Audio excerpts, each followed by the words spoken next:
이후에 야훼의 말씀이 환상 중에 아브라함에게 임하여 이르시되 아브라함아 두려워하지 말라. 나는 내 방패요 너의 지극히 큰 상급이니라. 아브라함이 이르되 주 야훼여 무엇을 내게 주시려 하나이까? 나는 자식이 없사오니 나의 상속자는 이 다메섹 사람 엘리에셀이니이다. 아브라함이 또 이르되 주께서 내게 씨를 주지 아니하셨으니 내 집에서 길린 자가 내 상속자가 될 것이니이다. 야훼의 말씀이 그에게 임하여 이르시되 그 사람이 내 상속자가 아니라 내 몸에서 날 자가 내 상속자가 되리라 하시고 그를 이끌고 밖으로 나가 이르시되 하늘을 우러러 무뼈를 셀 수 있나 보라. 또 그에게 이르시되 내 자손이 이와 같으리라. 아멘. 오늘 말씀의 제목을 한번 따라 하실까요? 두려워하지 말라. 두려워하지 말라. 오래전에 이 제임스 해밀턴이라는 정신과 의사에게 아주 슬프고 힘든 얼굴을 가진 한 사람이 찾아옵니다. 선생님, 저는 하루하루 사는 것이 너무나 괴롭습니다. 왜 살아야 되는지 모르겠습니다. 저는 어떻게 하면 좋을까요? 당신의 삶에 변화가 필요한 것 같습니다.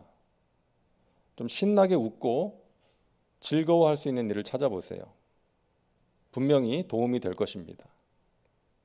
선생님, 정말 그럴까요? 그러면 제가 어떻게 해야 될까요? 오늘 저녁에 서커스를 보러 가서 광대 크리말디의 공연을 보세요. 이 세상에 그 사람처럼 우리를 웃게 하는 사람은 없지 않습니까? 그러자 환자가 대답을 했답니다. 선생님, 제가 크리말디입니다. 많은 사람들을 즐겁게 하는 최고의 광대였지만 마음의 병을 가지고 있었던 것입니다. 자, 오늘날 많은 사람들이 마음의 병을 가지고 살아가고 있습니다. 마음의 병까지는 아니라 할지라도 마음의 무거운 짐을 가지고 살고 있습니다. 그 짐이 너무 무겁게 느껴지는 거예요. 불확실한 미래에 대한 두려움, 또 질병에 대한 두려움, 인간 관계의 어려움, 내가 간절히 바라는 일이 있는데 그것이 이루어지지 않으면 어떡하나 하는 두려움, 이런 두려움들이 우리 가운데 있다는 것이죠. 그래서 성경을 보면 두려워하지 말라는 말씀이 참 많이 나오지 않습니까? 두려워하지 말라. 자, 오늘 본문에 나오는 아브라함에게도 두려움이 있었어요. 그래서 하나님께서 아브라함에게 아브라함아 두려워하지 말라라고 말씀을 하십니다. 성경에 처음으로 나오는 두려워하지 말라는 말씀입니다. 자, 당시에 아브라함이 왜 두려웠을까요? 두 가지 이유가 있습니다. 첫째는 바로 앞장 14장을 보면 우리가 지난 시간에 함께 나눴잖아요. 소돔과 고모라 지역에 있던 9개 부족 국가들이 5대 4로 나뉘어져 가지고 전쟁을 하죠. 근데 그 전쟁에서 소돔과 고모라 지역의 왕들이 패하면서 거기에 살고 있었던 아브라함의 조카 롯이 잡혀갑니다. 아브라함이 그 소식을 듣고 집에서 훈련시킨 사람 318명을 데리고 쫓아가서 그들과 싸워서 이겨서 롯과 재물을 찾아옵니다. 하나님이 주신 승리였어요. 318명을 가지고 4개 부족 연합군을 상대로 싸워서 이겼다는 것은 하나님이 주신 승리였습니다. 그런데 그 후에 두려움이 찾아온 거예요. 왜? 그들이 보복 공격을 해오면 어떡하나? 보복 공격에 대한 두려움이 그 당시 아브라함에게 있었을 것이다 라고 성경학자들은 이야기를 합니다. 여러분, 두려움이라는 게 그렇잖아요. 순식간에 우리의 마음을 점령해버립니다. 승리를 경험한 후에, 하나님이 베풀어 주시는 은혜를 경험한 후에도 우리는 두려움에 사로잡힐 수 있다는 것입니다. 자, 또 한 가지 이유는 응답의 지연이에요. 하나님께서 아브라함에게 주신 약속이 있었는데 그 약속이 성취되지 않는 것입니다. 너가 큰 민족을 이루고 창대하게 될 것이다 하셨는데 자식이 한 명도 없는 거예요. 창대는커녕 오랫동안 자식이 생기지 않는 것입니다. 달라진 게 없는 거예요. 잠언 13장 12절 말씀에 소망이 더디 이루어지면 그것이 마음을 상하게 한다, 이런 말씀이 있는데 지금 아브라함이 그런 상황입니다. 마음이 상한 거예요. 그 아브라함의 마음이 2절과 3절에 표현되어 있습니다. 아브라함이 이르되 주 야훼여 무엇을 내게 주시려 하나이까? 나는 자식이 없사오니 나의 상속자는 이 다메섹 사람 엘리에셀이니이다. 아브라함이 또 이르되 주께서 내게 씨를 주지 아니하셨으니 내 집에서 길린 자가 내 상속자가 될 것이니이다. 하나님, 저에게 자식이 없지 않습니까? 하나님이 저한테 자식 안 주셨잖아요. 그래서 나의 상속자는 우리 집에서 일하는 이 엘리에셀이 될 것입니다. 성경에 나오지는 않지만 아브라함이 삐쳐가지고 입이 대빨 나와가지고 하나님께 말씀드리는 것 같아요. 하나님, 저한테 약속하셨는데 자식이 없지 않습니까? 자, 그런데 여러분, 하나님께서 정말 좋으세요. 이런 아브라함을 책망하지 않으시고 아브라함의 믿음을 회복시켜 주십니다. 믿음을 가질 수 있도록 도와주세요. 아브라함을 밖으로 불러내십니다. 하늘의 별을 보게 하십니다. 여러분, 그 당시의 하늘은 전혀 오염되지 않은 하늘이에요. 별이 쏟아지는 해변으로 가지 않아도 쏟아지는 것 같은 별들을 볼 수 있었을 거예요. 막 별이 엄청나게 많은 거예요. 그 별들을 보면서 아브라함이 무슨 생각을 했겠습니까? 하나님이 주신 약속을 생각했을 거예요. 너의 자손이 저 하늘의 별처럼 될 것이다. 그 약속을 생각했을 것입니다. 그와 함께 하나님을 생각했을 거예요.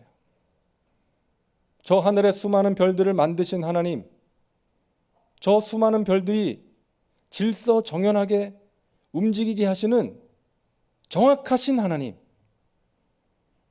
저 수많은 별들이 서로 부딪히지 않고 저렇게 움직이게 하시는 정확하신 하나님이 나의 하나님이시다. 아브라함은 하늘의 별들을 보면서 그 하나님을 생각했을 것입니다. 사랑하는 여러분, 이 아브라함의 모습이 저와 여러분의 모습 아니겠어요? 우리는 하나님을 믿는 사람들이지만 하나님을 믿는 우리의 마음에 두려움이 찾아올 때가 있다는 거예요. 환경 바라보지 말고 문제 바라보지 말고 하나님 바라봐야 된다는 거 잘 알지만 때로는 그러지 못하고 나의 힘든 환경 때문에 마음의 두려움이 찾아오고 낙심에 빠질 때가 있다는 것입니다.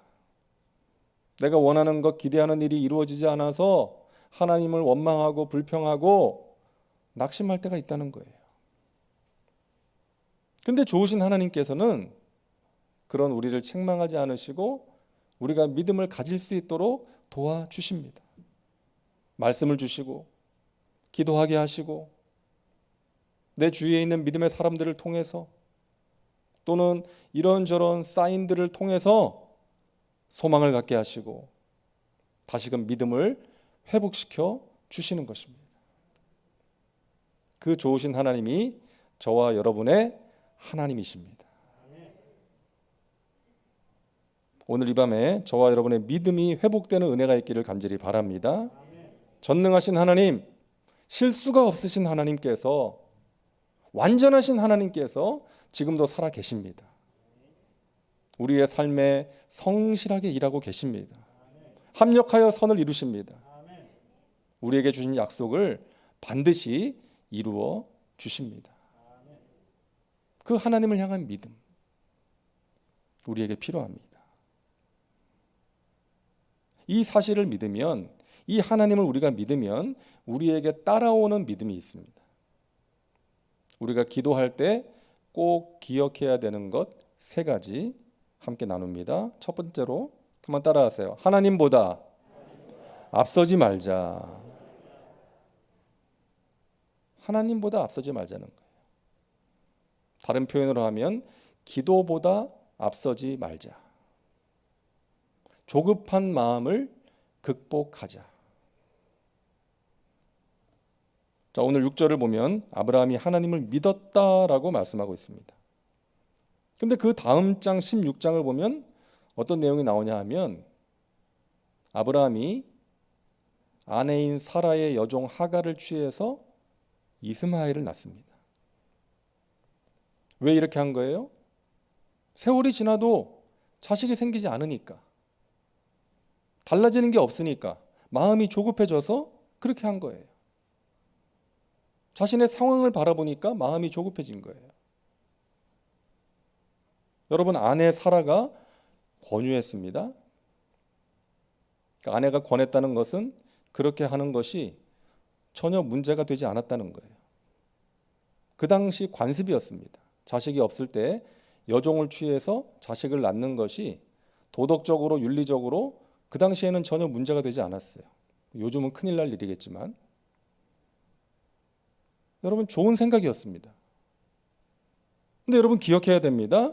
인간의 좋은 생각이 하나님의 뜻을 거스를 수 있다는 것을 우리는 기억해야 됩니다. 인간의 좋은 생각이 하나님의 뜻을 거스를 수 있다는 거예요. 지금 아브라함이 그렇게 한 것입니다. 그래서 우리는 기도 없이 행하지 말아야 됩니다. 기도보다 앞서서는 안 되겠어요. 아브라함이 아내가 그렇게 하라고 했을 때 하나님께 여쭤봤다면 어떻게 됐을까요? 하나님, 제 아내가 이렇게 하자고 하는데 관습대로 여종을 취해서 자식을 낳으라고 하는데 하나님 어떻게 할까요? 이렇게 하는 것이 하나님의 뜻이 맞나요? 하나님의 방법인가요? 여쭤봤으면 하나님께서 또 아브라함아, 아니다, 밖으로 나와라, 하늘의 별을 봐라, 그러면서 아브라함에게 믿음을 주셨을 거예요. 근데 아브라함은 그 당시에 하나님께 기도하지 않았어요. 그냥 아내의 말을 듣고 그렇게 한 거예요. 자신이 보기에 좋은 대로 또 아내의 말을 듣고 그렇게 한 것입니다. 사랑하는 여러분, 무슨 일을 하시든지 하나님께 꼭 여쭤보시기를 바랍니다. 여러분, 기도하고 행하시기를 바랍니다. 내 생각과 내 판단대로 하지 말고 성령의 인도하심을 따라 행하시기를 바랍니다. 그럴 때 우리의 삶 가운데 하나님의 선하신 뜻이 이루어집니다. 실수하지 않을 수 있습니다. 그 실수를 줄일 수 있는 거예요. 위대한 선교사 허드슨 테일러가 이런 말을 합니다. 하나님께서는 그분과 함께 최종 결정을 내리기 원하는 사람에게 항상 최선의 것을 주십니다. 하나님과 함께 최종 결정을 내리기 원하는 사람에게 항상 최선의 것을 주십니다. 여러분 믿으시기 바랍니다. 그래서 우리는 절대로 하나님보다 앞서지 말아야 되고 기도 없이 행해서는 안 되겠다는 거예요.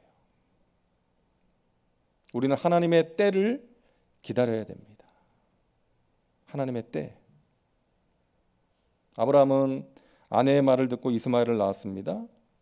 우리도 아브라함처럼 할 때가 있어요. 내가 보기에 좋은 대로 또 사람들의 말을 듣고 행할 때가 있다는 거예요. 여러분 기억하시기 바랍니다. 조급하면 이스마엘을 낳고 기다리면 이삭을 낳습니다.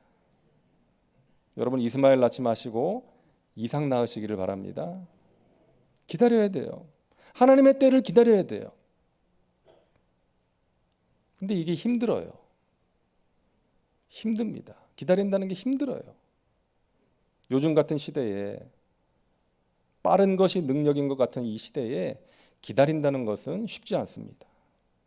하지만 힘들어도 하나님 바라보면서 인내하고 하나님께서 하라고 하시는 일 하면서 순종할 때에 하나님께서 친히 길을 열어주시고 일을 성취하시는 것입니다. 그 하나님을 우리는 믿어야 됩니다. 하나님께서 하나님의 때에 하나님의 방법으로 이루어 주실 것이다.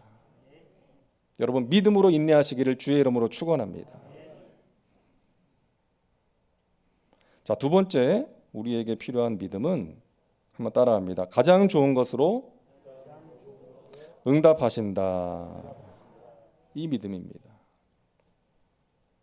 자, 여러분 우리는 우리가 원하는 것을 하나님께 구하는데요.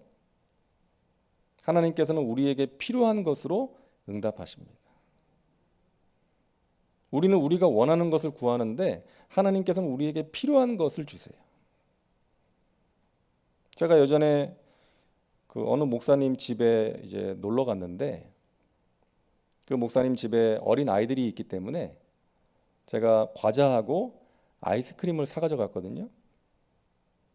그 들어가서 뭐 이제 겉옷을 벗고 뭐 이런저런 얘기를 나누기 시작하는데 저쪽에서 분위기가 안 좋아요. 가만히 보니까 그 어린 꼬마들이 엄마한테 지금 아이스크림 달라는 거예요. 먹겠다고.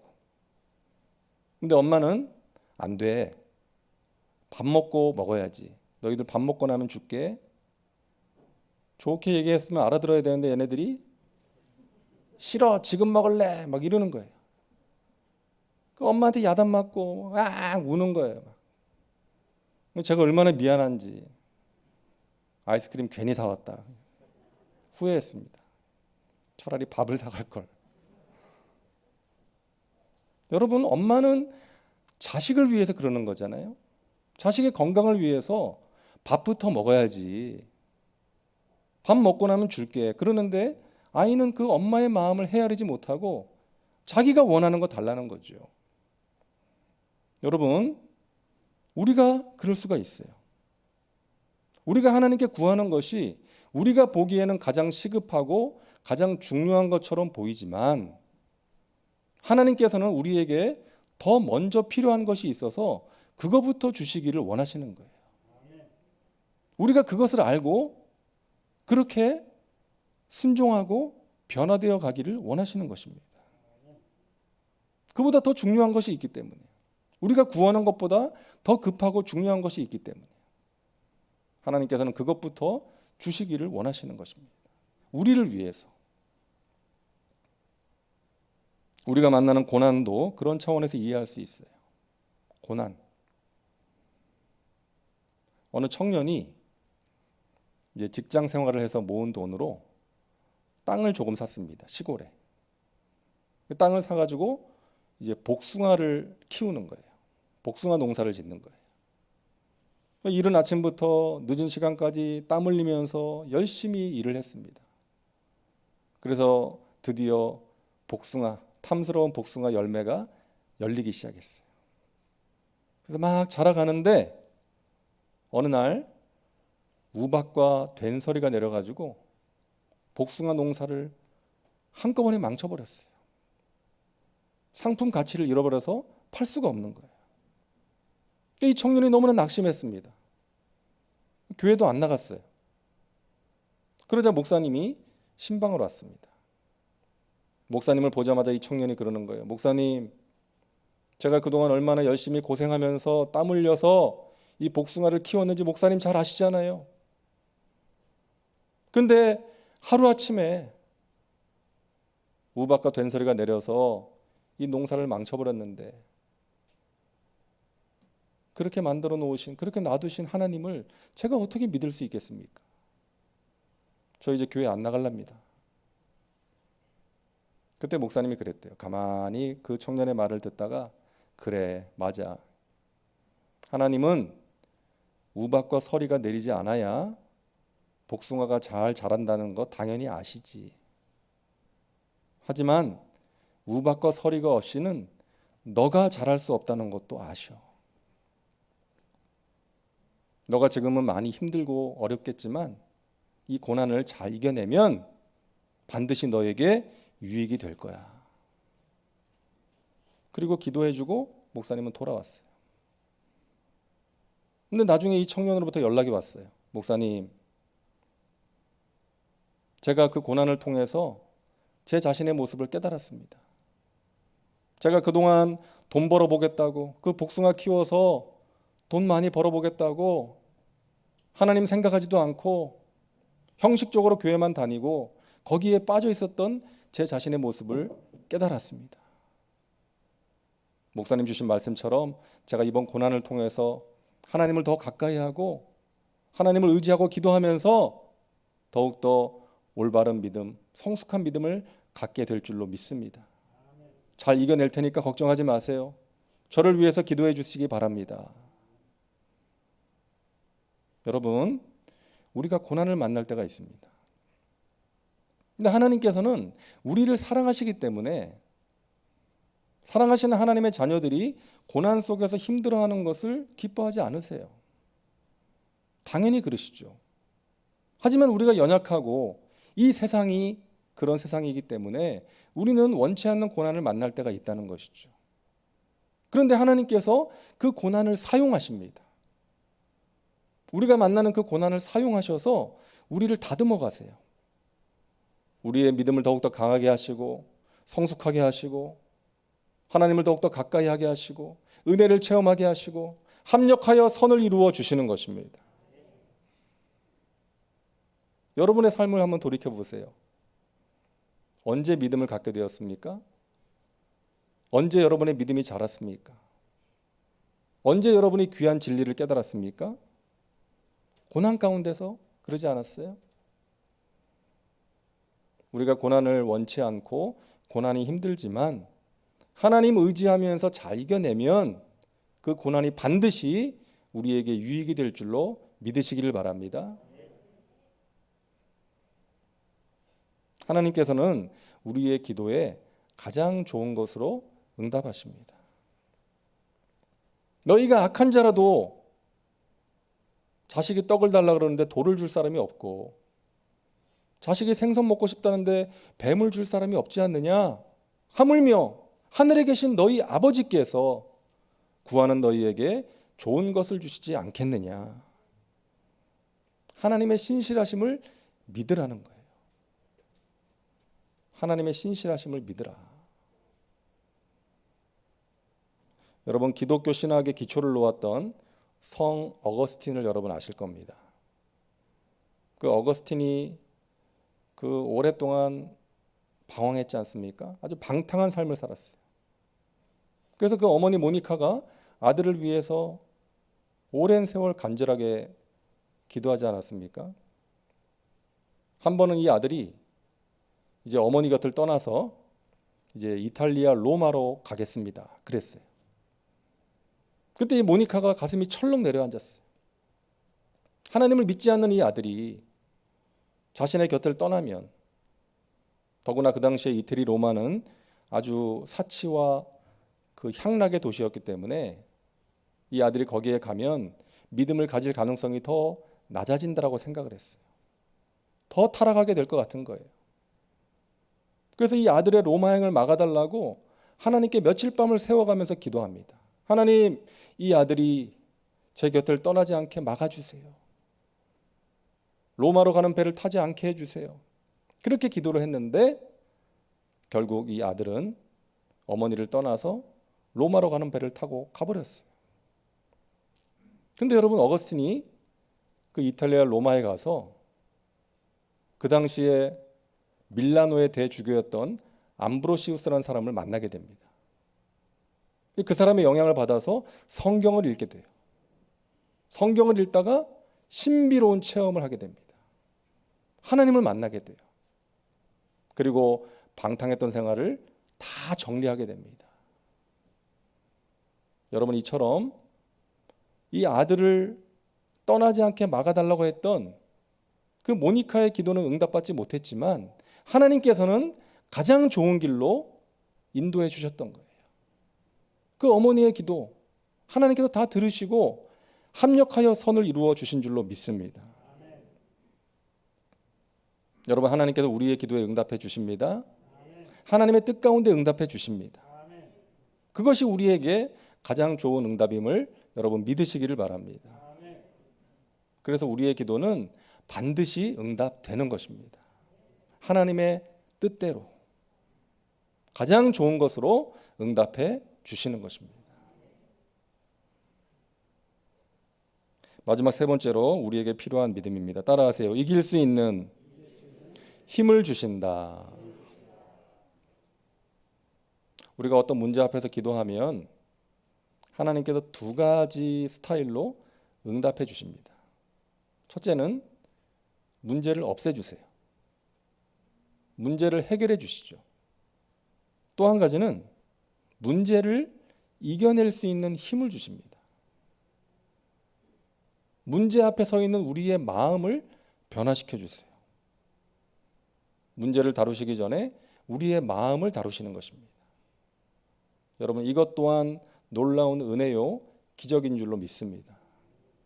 문제는 그대로 있는데 그 문제를 바라보는 내 마음이 달라지는 거예요.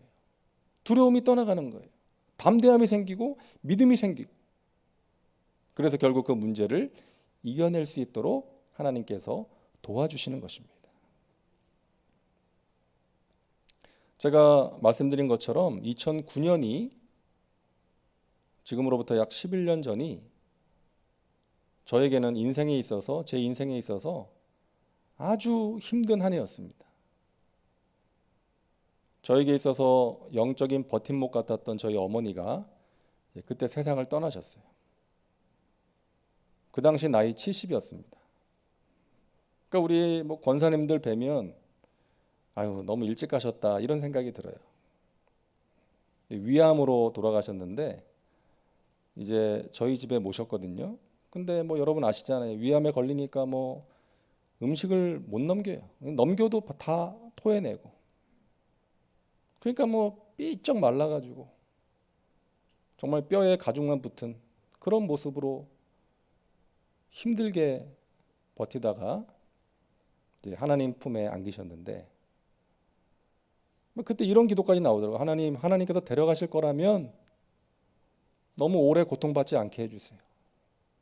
하나님께서 데려가실 거라면 빨리 데려가 주세요. 이런 너무나 힘들어 하시니까. 그러니까 저를 위해서 정말 많은 기도를 해주셨고 저에게 큰 영향을 미쳐주셨던 그 버팀목 같았던 어머니가 세상을 그때 떠나셨고, 또 그 후에 몇 달 지난 후에 제가 이제 몸이 좀 많이 안 좋아서 한 9시간에 걸친 대수술을 받았습니다. 그때 참 마음이 힘들고 두려웠어요. 인생이 힘들고 고난이 겹칠 때에 주님여 날 도와 주소서, 외치는 이 소리 귀 기울이시사 손잡고 날 인도하소서. 정말 고난이 겹치더라고요. 너무 힘들어서 이 찬양의 가사처럼 하나님 참 힘이 듭니다. 저를 좀 도와주세요. 저를 붙들어 주세요. 그렇게 탄식 같은 기도를 드릴 때가 많았는데 하나님께서 말씀으로 제 마음을 다스려 주시더라고요. 제가 주일 예배 때 나눈 적이 있는데 이사야 43장 말씀을 주시는 거예요. 야곱아, 너를 창조하신 야훼께서 지금 말씀하시느니라. 이스라엘아, 너를 지으신 이가 말씀하시느니라. 너는 두려워하지 말라.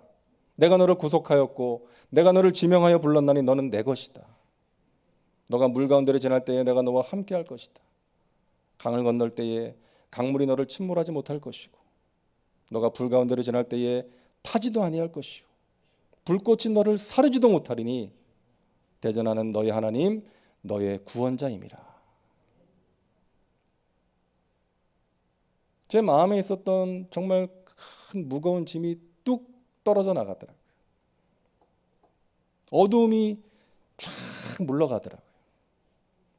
정말 주님의 평강이 빛처럼 임하는 것을 체험할 수 있었습니다. 사랑하는 여러분, 무엇 때문에 두려워하고 계십니까? 우리가 두려워하는 것은 자연스럽습니다. 왜? 인생의 문제를 만나기 때문에, 고난이 겹칠 때가 있기 때문에, 코로나19와 같은 바이러스가 창궐하기 때문에, 우리의 마음에 두려움이 찾아올 때가 있습니다.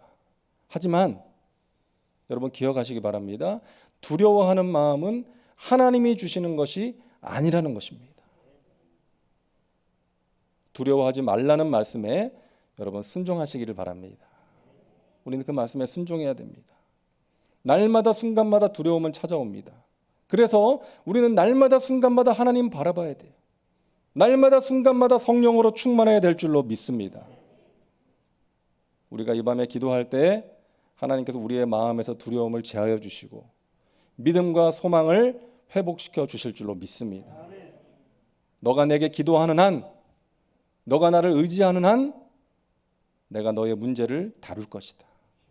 내가 너를 붙들어 줄 것이다. 하나님께서 말씀하십니다. 여러분 그 하나님을 더욱더 가까이 하시고 신뢰하시고 하나님이 주시는 평강으로 은혜로 여러분의 마음을 잘 지키며 두려움을 이기며 살아가시기를 주님의 이름으로 축원합니다. 기도합니다. 하나님 감사합니다. 우리의 마음에 두려움이 찾아올 때가 있습니다. 여러 가지 문제 앞에서 또 불확실한 미래를 바라보며 우리가 두려워할 때가 있습니다. 하나님 그러나 두려워하는 마음은 하나님이 주시는 것이 아니라고 하셨사오니 두려워하지 말라는 하나님의 말씀에 순종할 수 있도록 우리를 붙드시고 인도하여 주시옵소서. 날마다 순간마다 두려움이 찾아올 때 날마다 순간마다 하나님 바라보게 하시고 날마다 순간마다 기도하게 하시고 성령으로 충만케 하여 주시옵소서. 우리의 방패가 되시고 상급이 되신 하나님, 우리의 간절한 기도에 가장 좋은 것으로 응답하시는 하나님을 찬양합니다. 이 시간 기도할 때 주의 성령께서 우리의 기도를 인도하여 주시고 우리의 기도가 하늘문을 여는 기도가 되게 하여 주시옵소서. 감사드리며 예수님의 이름으로 기도하옵나이다. 아멘.